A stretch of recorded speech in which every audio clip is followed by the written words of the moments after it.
Ever since I watched this video, and I followed this guy because he was lived in China, expat, married to a Chinese, and now moved to back to France. And he stated, "Do we need to have a form of control in our life, either king, emperor, the D word, dictatorship? Should we have them run our life and let them handle everything where we live our life, obey their rules, or should we have our freedom, our chant, what our disagreement or anything without getting prosecuted or things like that?" And I think this is a very, very important topic because as we living in a society right now, and as you guys, whether you like him or not, Tommy Robinson is going back to jail, and where activists is currently running with the laws and things like that. Or you have Israel Folau wanting to, with the rugby player in Australia, who lost his job because he posted a Ten Commandments, which one of them stated with the homosexuality. Now, I'm not going to say what's right or what's wrong, but we've gone to the stage that you kind of lost the freedom of speech. And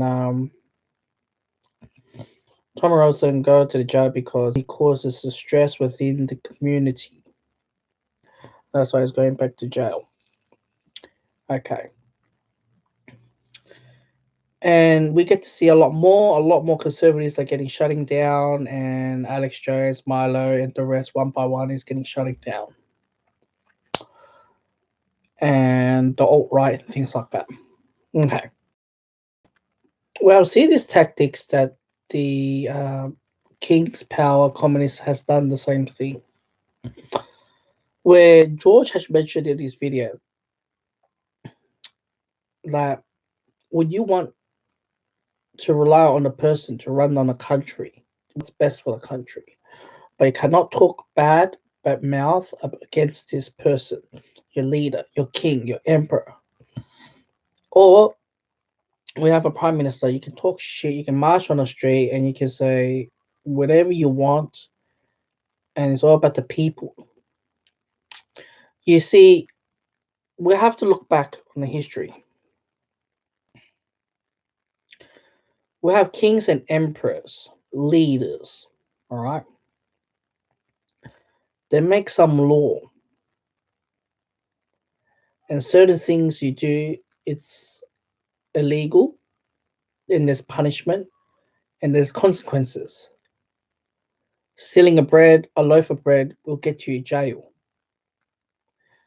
And if you commit a more further crime, then you have a public execution.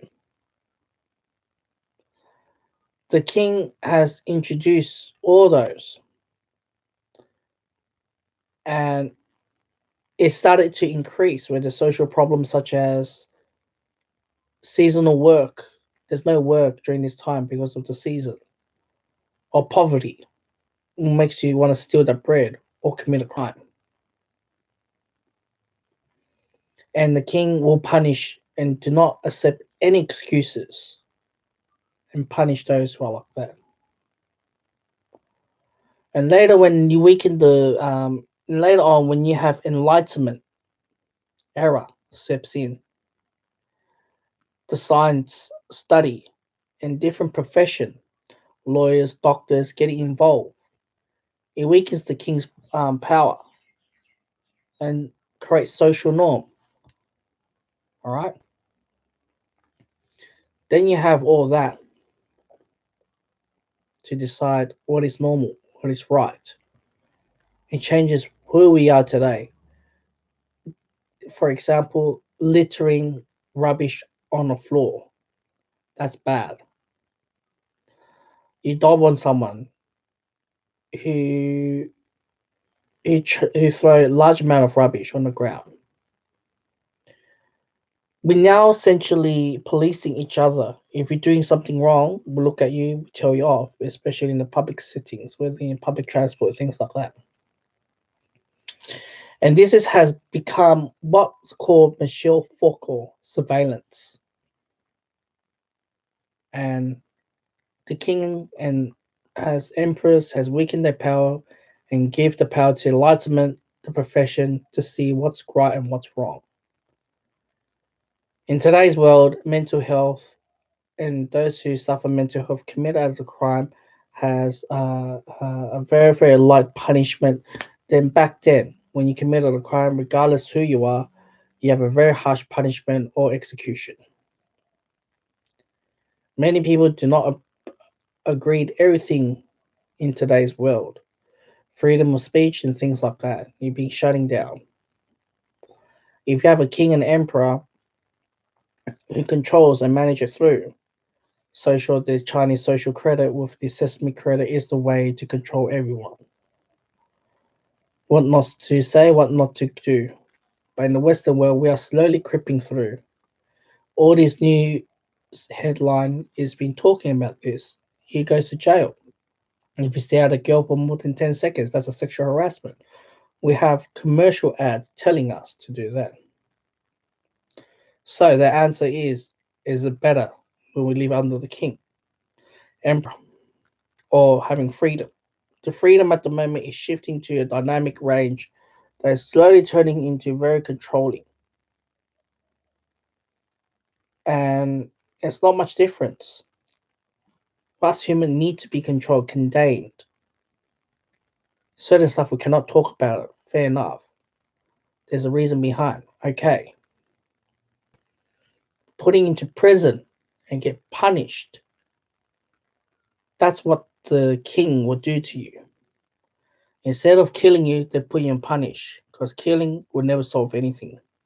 Punishment is a more scientific way, appropriate way of doing it to handle the mass. Because killing drives more anger with the community. The community, not all of them agrees on that person with his death penalty. And that's why I say, should a society have complete freedom where now we are not completely freedom? We are now controlled in certain areas. Conservative, you cannot talk about religion stuff. You see, when I was studying my aged care job, the teacher stated what's the pros and cons of their difference compared to most of us. And I said to them, most of the elders, they think conservative.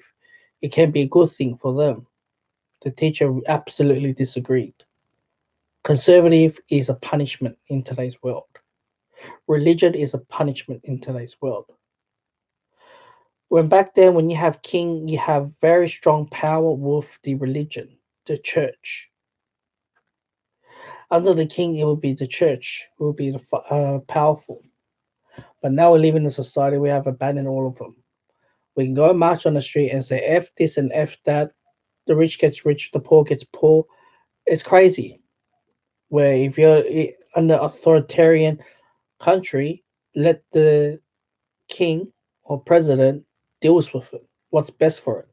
The little people shouldn't raise their voice because they have a bigger picture to solve with. Now, whether it's a good thing or bad thing, us humans has to be controlled and contained in some form of way. Should we go back to the stage of all slavery, hands and shackles?